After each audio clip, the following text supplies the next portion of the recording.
It is time for Ram Football Talk. We're going to talk the NFL, the NFC West, old age, being a mentor, possibilities down the road, and remembering Cleveland Gary, a great trade gone bad, and how Jeff Rutledge turned into Vince Newsome. I'm Joe Terosian, and this is RamView, the May 4th, 2022 edition. The one thing I can guarantee today is you'll probably hear some pauses, you'll hear some ums, you'll hear some, what's that guy's name? But what you will not hear me say is, may the 4th be with you. I'm just not a Star Wars guy, but I am feeling energetic in the fact that I'm back on the air. A lot of stuff happened. Oh, there was the A lot of stuff happened yesterday, got really busy. I do a job as a pastor. I also do a job as a father of three, and having a wife for 31 years. So I did get caught up. I was writing a little bit yesterday, and I had to get things in because I got another book that's ready to come out. And then I went to the Dodger game, and sure enough, I'm at the Dodger game, and Cooper Kupp, Nick Scott, Cam Akers are there, and they got the Super Bowl trophy. I understand it's really cool, but there's there's two ums, not counting the ums I'm saying to describe the ums, I'm trying to eliminate the ums. They had a Super Bowl trophy, and I just don't care. I think it's great. I don't need to see the Super Bowl trophy. I don't need to touch the Super Bowl trophy. Now, if I had played in Super Bowl 56, I'd want my fingerprints all over that Super Bowl trophy. But as it is, I don't need the Super Bowl trophy. But it was interesting to see Cooper Kupp there. And someone made mention of this, I believe, later on Twitter, is that Kupp and his wife were still there late into the game, that they watched the entire game. And I thought that was kind of cool. Maybe Nick Scott and Cam Akers did the same, but Nick Scott and Cam Akers don't have the cachet that Cooper Kupp has right now. And so they didn't put those guys on the board later on, but Kupp was there and his wife, so that was kind of cool. They're sports fans and they're pretty solid folk. In fact, I don't know if you can play for the Rams without being solid folk. I don't know if you can get through the draft board if you're not solid folk, because the Rams have had very little issues and fighting these last 5 years during the McSnead era.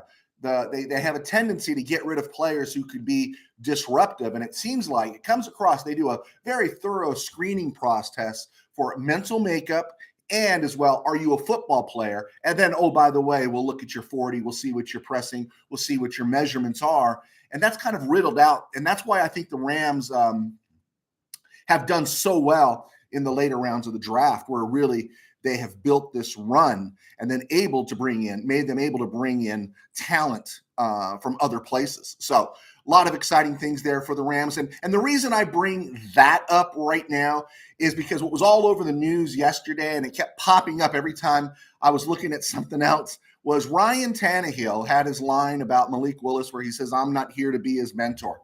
And I don't want to waste too much time diving into this. I kind of get what he's saying a little bit. But then again, it's just bad mojo, man. It's like, come on, yeah, he's going to take your job, but somebody's going to take your job. I've had mentor people, not necessarily. I've mentored people in sports writing, but basically they weren't going to take my job. They were going to go. I'm proud to say they went on to very good careers, and so they did well in sports writing, but they didn't take my job because I was part owner of the group I was in down the stretch. But as a pastor, yeah, I've trained people to take my job, because the best thing for the organization, i.e. the church, and this isn't a sermon, is to have somebody that can step into the pulpit, somebody that could step into the boardroom, somebody that could step into leadership, because there's a bigger picture. And as long as Ryan Tannehill or any player is still getting paid by an organization, i.e. the Tennessee Titans, I do think you have an obligation. And it's just I think it's a good thing to do. I think it's a smart thing to do. Yeah, okay, the big stars don't like doing it. I've heard the thing. Brady didn't like Garoppolo. Aaron Rodgers is always ticked off about something. So just throw him out the door. But I get it. These guys are going to take your job. But if you're a starting quarterback in the NFL and you've had a number of years, or you've had your second or third contract, you've gotten your bag, you've gotten your dough. And let me just tell you something, okay? You're walking the green mile. And because you're walking the green mile, it means at some place along the way, it's going to come to an end. And you have to consider for your own well-being, how are you going to be remembered? Yeah, great quarterback. I started in the NFL, or a douchebag. And I don't think Ryan Tannehill's a douchebag. But you know what? There is something about giving back of yourself, what you've learned, to people that are coming up behind you. But at the same time, while you're doing that, you show the dude how it's done. You show the person what the work is put in. And I also know that I work hard. I have to do this. I'm very self-motivated. I have to do things on my own. I don't necessarily have a boss guiding me and saying, hey, hit this mark, hit this mark, hit this mark. I have to be self-motivated. And I think in this culture now, with so many people working from home, you do have to be self-motivated. You have to also be self-motivated to be better. I listen to every podcast I can. And the two things I try to pick up on are, one, is there any energy in my voice? Two, am I watching the ums and the uhs and the I try to watch for that. And then I try to look for content to make sure I'm not repeating somebody's content, or I'm just reaching for low-hanging fruit. And there's that all over the landscape. Great podcasts, bad podcasts. And I'm not saying I'm either one of them. I don't think I'm bad, but you know what? I know I'm not great. And so I want to get better. And I get better by seeing other people. And people have asked me, when we used to do our old Mid-Valley Sports Show, I would tell them what to do. I would share with them what worked, what didn't work, because you want people to get better. But every time I was helping someone else get better, I got better. And I think if that's what Tannehill's thoughts are, then I think he's missing the boat. I think he's missing the boat on that. And so yeah, I think that was just a bad line on his part. Help the kid. Do everything you can for the kid. Be a friend to the kid. And you know what? Make the kid beat you out. Make him beat you out. Because the more I know when I'm helping somebody else in the next tier of where they're going in their profession, I know that I got to mind my P's and Q's. I got to be better. I got to stay fundamental. I got to demonstrate a work ethic. I got to demonstrate a style that can handle adversity. And I don't know if Tannehill gets it. I just don't know if he gets it. All right. Hey, moving right along, still talking NFL. Is there a home for Baker Mayfield? I don't know if there's a home for Baker Mayfield. It is kind of funny. Oh man, I gave an there. That Baker Mayfield said originally that he didn't want to go to Carolina. I think Baker Mayfield would go any place right now that would give him a chance to play. But why? Why? You know, while there may not be a glut of great NFL quarterbacks, they're labeling Baker Mayfield right now not necessarily as a backup, but as a bridge. It's the new tier. You know, there's the backup quarterback, the starting quarterback, and what we've seen in this Teddy Bridgewater era, this Case Keenum era, you see this bridge quarterback developing. And hey, if you can make a living doing it, great. But no one sees Baker Mayfield, or Baker Mayfield doesn't see himself maybe as a bridge quarterback. And so it's interesting to see how it plays out. In regards to Deebo Samuel up in San Francisco, I say let it rain. Just let it rain. You want rain? Let it rain, which means let it play out. Let the drama continue. Let it just go on and on and on and on, because I think the 49ers are being boxed in, is that they're darned if they do and darned if they don't.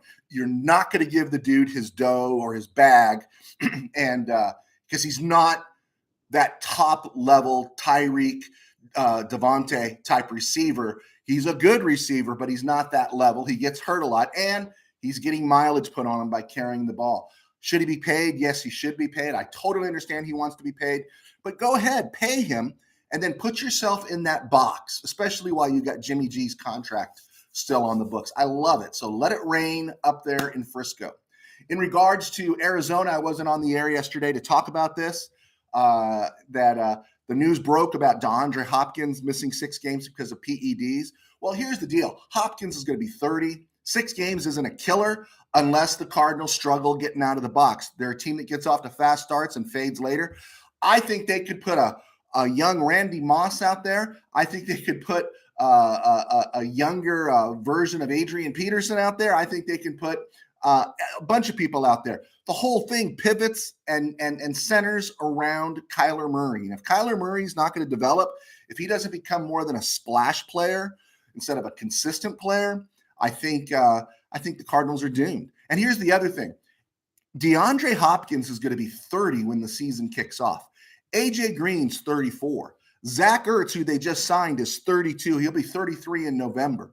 Rodney Hudson is 33. J.J. Watt is 33. Marcus Golden is 31. James Conner is only 27, but he's got a lot of mileage on him as an NFL running back. There's NFL years and then there's NFL running back years. So one is for every three. I don't know. I just made that up. But he's 27, and he plays a physical game, and they got a great year out of him last year. But are you going to get that again? He gave the Steelers a great year in 2018 and then kind of melted away in 2019 and 2020 before moving to the desert and then having a great year. But he was also getting help because Chase Edmonds was around as well. So it's going to be interesting to see what happens with James Conner. They still got a hole in their defense in the middle. I don't like their secondary. So, yes, I love what the Cardinals are doing this offseason. I want to say thank you to my Facebook friend that I've connected with, a loyal RamView follower, I believe, named Brett Shepard. And he's the one that shared today that the Rams had no international games this year. I hate the international games. If England and Germany and Mexico, if they want a football, then football league, then develop your own American Football League or support the training leagues that we send over there, the developmental leagues, and come out and support them. I really don't want to see my team have to cross the pond, or sometimes like we had the cause and effect of things. The field is trashed in Mexico. The Rams Chiefs are here in 2018. It's one of the greatest games ever played. And so I just don't want to see any international games. I don't care. Maybe if I was Jacksonville, maybe if I was the 2012 Rams or the 2011 Rams, the 2013 Rams, the 7-9 Bolshoi Rams, yeah, maybe. I don't care. It doesn't bother me. But I don't want to see these Rams do anything they don't have to do or shouldn't do or anything that's going to tax them. Imagine flying across the pond, that exhaustion, that jet lag, all that stuff going on, and then getting the best of everybody, because you get everybody's best when you're Super Bowl champions and you're still in the NFC West. I may not like the Cardinals, but the Cardinals aren't a bad team. The 49ers, as I've said, still scare me. They're going to give you a hard time. And Seattle's going to play tough. I think the Rams are going to handle them. But then you couple that with the rest of their schedule. I don't want them diminished by flying across the pond. So good for the Rams. Thank you, Brett Shepard, for sharing that there are no international games. News broke just before I went on. The Rams have released Antoine Brooks, safety. He was a special teamer, Antoine Brooks Jr. He was a special teamer, played about 8 games last year on special teams. He was the 8th guy in a room of 7. Now, the Rams had 8 safeties on the roster, and he was number 8. As with they signed the undrafted free agents and the drafted coming in, they trimmed the roster by saying goodbye to Antoine Brooks. Also, the Rams cut the 7th running back in a room of 6, and that 7th running back was Javian Hawkins, and so he will not be back. He didn't play down for the Rams. He was signed to a futures contract earlier. He was on the reserves last year, a practice squad last year, and so he is gone. And so adios to those guys. Hope the best for them. Hope they get an NFL career. Hope they can get those 3 or 4 years in. I think it's 3 years to qualify for a pension. On Monday, I mentioned a little bit about Troy Hill's return, and I posted that from the Ram Cave, and a lot of people clicked on it on joetarosian.com. It's still on there. It's got a great picture of Troy Hill and Norm Van Brocklin, and that was from May the 2nd. But today I wanted to talk a little bit more about what I wrote there. There's a blurb out somewhere. I can't remember where I saw it, where Troy Hill felt disrespected by the Browns for getting only a fifth round pick for him. Actually, I would have thought that Troy Hill was probably worth a 6th for the Rams. That was my thinking. But there's an again. But Troy Hill did not have a good year last year. Now, is he a good deal for the Rams to bring in for depth and all that kind of stuff? Absolutely. But to hand him a starting position, man, that's a tough pill to swallow. Out of 116 quarterbacks graded by Pro Football Focus last year, Troy Hill was ranked 74th in coverage. That's lower than the departed Darius Williams and Dante Dion. You wouldn't believe this. Dante Dion in coverage grade, out of 116 cornerbacks, Dante Dion was ranked 33, right? David Long Jr. was ranked 70th, right? And we thought, everyone's thinking David Long's a bust. Troy Hill ranked at 74. And so there's a struggle there. Yes, he's excellent against the run. He's versatile. I know the Rams like. I have got no problem bringing him in. Fifth, I'll give him a 6, but they gave a 5th. But in coverage, yeah, he was not very, very good. He'll be 31 when the season starts and will contribute. But after starting only 4 games out of 14 last year in Cleveland, I'm weary of penciling him in as the other boundary starter. I think he's going to be in a nice rotation with Rochelle, David Long Jr., and we'll see what the Rams do with their rookie draft picks in terms of Jacoby Bryant and Jacoby Durant and the kid out of Georgia, Darion. So the other thing that came up, I didn't get a chance really to talk about. I got the numbers a little bit on Tyrann Mathieu and what he signed for in New Orleans. Now, I don't know what the breakdown is in terms of guaranteed, but the Honey Badgers signed in New Orleans for 33 rocks over 3 years. That means 11 bills a year that the Saints are going to pay Tyrann Mathieu. That's a bit pricey for a safety, very pricey for a Ram safety. So that again, if that was the numbers they were talking, that did seem a bit extreme. So I think the Rams did well by avoiding that. And so that's a good thing. Regarding OBJ,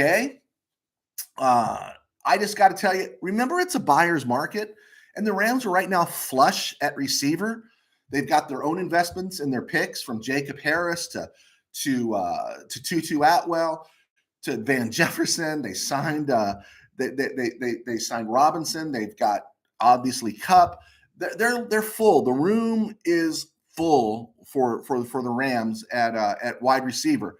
Then you got Skoranek, who contribute, and then you got guys like Bryson Hopkins, who plays tight end but can line out wide, and I'm thrilled to see what's going to happen with him after seeing him play in the Super Bowl. So yes, of course you want OBJ back, of course you do, but it's your market, it's the Rams market, and it's in their time, and I think OBJ knows that, because there's very few places to go. It's going to be a street fight, a butcher's yard in the AFC to get the top spot and come to the Super Bowl. But the NFC, it's the Rams and Buccaneers, and whoever develops, or if injuries come about. So that's something to think about. Also, one of the things I wanted to get into, but I'm looking at the time and I'll save it for tomorrow, is go look at who the free agents are next year, who's on a 1-year deal, who's at the end of their contract, and who's maybe a little bit long in the tooth, i.e. like Von Miller last year. And keep your eye on that, keep a list or a queue of who's going to be available after this next season, because teams might be willing to cut a deal and a player might be willing to move late as the season develops. Kind of like the NFL's kind of turned into the pennant chase. Remember, the trade deadline for the MLB was always so exciting when a team would make a deal at the trading deadline. And the Von Miller deal is an example of that. The midseason acquisition of OBJ was that. That was more of a sign, but that was a signing. But look for that. And those are the players that would be someone that maybe the Rams might have an eye on, who they've demonstrated in the past they've had an eye on. Dante Fowler, another one in 2018. So keep an eye on that. Jalen Ramsey, 2019. Keep an eye on that because and then injuries, breakdowns, failures. If somebody along the line doesn't work, if somebody in the secondary is not working, or if your one room gets completely devastated, like the Browns running back room last year, or the Rams safety room coming into December and January, everyone just gets wiped out. Look and see who's available. Also, I would always, it doesn't look like Andrew Whitworth is putting on any weight in retirement. He's obviously staying close to the Rams as some kind of consultant. And if the Rams are to have some kind of breakdown along the line in later this year in December or January, could he not get an Eric Weddle call and put on the uniform and knock it out for 4 weeks? Who knows? I think those are things you should keep an eye on. Okay, just a reminder, yes, I'm Joe Tarosian. I pastor a small church in Burbank. I write books, and you can follow me here. Please hit like and subscribe here at Joe T Sports as we talk RamViews. You can follow me on Spotify. We're still developing that. We are posting every day. I'm not pushing it super hard. It's the only platform that I'm on, and it's literally a skin and bones. It is an audio version of this.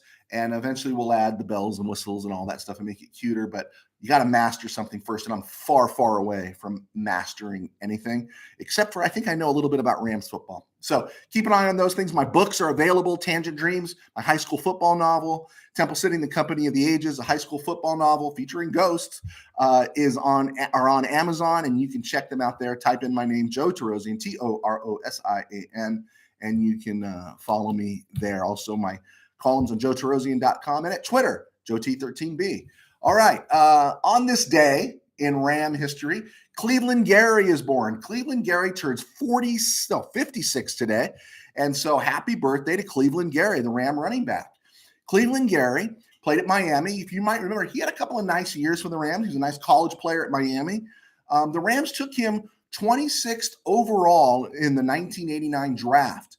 And he was a product of a three-way deal between Buffalo and Indy that sent Eric Dickerson to the Colts on Halloween in 1987. In fact, I was stringing at the Pasadena Star-News that night. I was writing a story and came across the wire or the ticker, whatever you want to call it, that Dickerson had been traded. And it was just like, wow, it was surreal. And Gary came to the Rams. He didn't play much in 89 because they were still committed to Greg Bell. That Ram team was the last great Ram team before the St. Louis exile.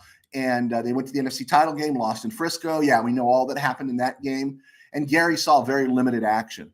But in 1990, the Rams let Greg Bell walk after two fantastic seasons. And Gary broke out. Gary had started 7 games. He rushed for 808 yards, 14 touchdowns, caught 30 passes, one for another touchdown. But in just 234 touches, that means rushes and receptions, he fumbled 12 times. This dude coughed it up like nobody's business. And then after a down year in 91, he started all 16 games for the Rams in 1992, rushed for 1,125 yards, 7 touchdowns. He caught 52 passes, and that really was the best season of his career. He had 331 touches in that season, and he fumbled the ball 9 times. By contrast, Eric Dickerson had over 1,600 rushing and receiving touches for the Rams in his, 4.5 years with the team? 4.5 years, yeah. He left midseason of 87, and he lost 41 fumbles in all that time. And he had a lot of touches, and of course, you got more bang for your buck. So that was one of the issues with Cleveland Gary. In 1993, the Rams drafted Jerome Bettis, and then that was pretty much the end of Cleveland Gary in LA. He hung around with the team. I think caught about 30 passes in 93, but it was clearly Jerome Bettis' job, the Hall of Famer. And then the Rams cut him in August of 94, and after 2 games with Miami that season, his career was over. What's fascinating about Cleveland Gary is he was the third of 3 number 1 picks the Rams got in the Eric Dickerson trade. They also got 3 second round picks, and they whiffed on them all. Now, the Eric Dickerson trade up front is a great trade, right? If you're thinking in terms of longevity, and we really did get the best years out of Eric Dickerson. He strung together a couple of years in Baltimore, in Indianapolis, and then it kind of faded for him. And he was out, I think, after the 92 season. I think he played 2 years. He was there in Indy. He was actually with the Raiders. I think he finished with a neck injury in Atlanta. But the Rams got 6 draft picks, first and second round for him. And these are the guys they drafted. In the 1988 draft, they took Gaston Green at 14, Aaron Cox at 20, and Fred Strickland at 47. Strickland was a pretty consistent starter, but he wasn't anything great. Remember the Rams were going to run that Eagle defense? I don't know if you remember that. We can get into that later. 1989, the Rams draft Gary at 26, Frank Stamms at 45, and Darrell Henley. You might remember Darrell Henley. He's currently doing time right now. He was number 53 overall. So 6 picks, and the Rams whiffed on all of them. How bad was it? They traded Eric Dickerson on Halloween of 87. They had Greg Bell in the building, and they drafted Gaston Green. Whiff. The very next year, they come back and draft Cleveland Gary, another essentially a whiff. And boy, that was a good trade in how it was executed. So you got to give John Shaw some credit for that when he was GMing the Rams. But they just killed that deal with all their horrible draft picks. Maybe they should have lobbed a call to Don Klosterman, but I digress. On this date in 1979, the Rams drafted quarterback Jeff Rutledge in the 9th round out of Alabama, 246 overall. I really like Jeff Rutledge. Rutledge was with the team from 79 through, I believe, 81. And he played well when he had his shot. He started a couple games in 79 when everyone got hurt. I think he started the game in Chicago.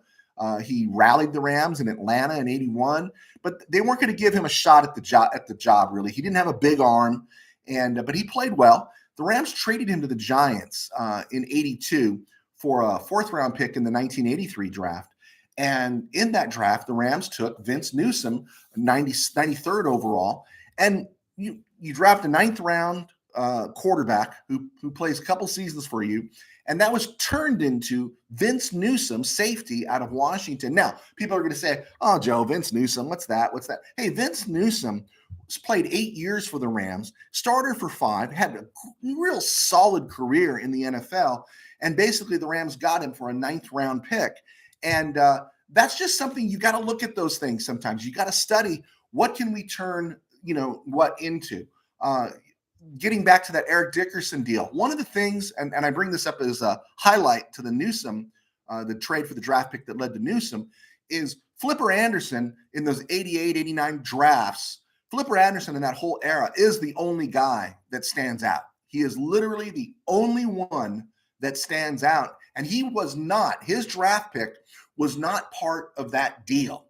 All right. The Rams acquired the draft pick to draft Flipper Anderson when they dealt Barry Redden, 1st-round pick in 82, when they dealt him after the 85 season to the San Diego Chargers for Buford McGee and a 2nd-round pick. And that 2nd-round pick turned into Flipper Anderson. And so it's amazing if you follow it, what turns into what. It's a great thread to look at. And the Rams really crushed themselves in that Eric Dickerson deal, really screwed it up. They had modest success and nice success by dealing Jeff Rutledge and getting the ability to draft Vince Newsome. And I know people are thinking Newsome wasn't great. When a guy plays 8 years for your team, most of them as a starter and as a great contributor, that's a good deal. That's a really good deal. Lastly, I'm going to wrap this up here as we hit the 27-minute mark. Is yesterday, I didn't get a chance to mention it. May the 3rd, 1951, Cody Jones was born. The Rams drafted Cody Jones out of San Jose State in 1973. And he played with the Rams for 10 years, did a nice job, eventually got dealt to the 49ers as part of the Wendell Tyler deal. He didn't make it there and his career was over, but Cody Jones was a solid performer for the Rams. And yesterday was his birthday. He turned 71. Also on this day, on May the 3rd, 1977, is the Rams traded a backup offensive lineman. He was a center, Jeff Reese. And Jeff Reese and a 2nd-round pick, number 51 overall, on draft day, was sent to Seattle for the number 31 pick, which was one of the first picks in the 2nd round. And that number 31 pick overall was Nolan Cromwell.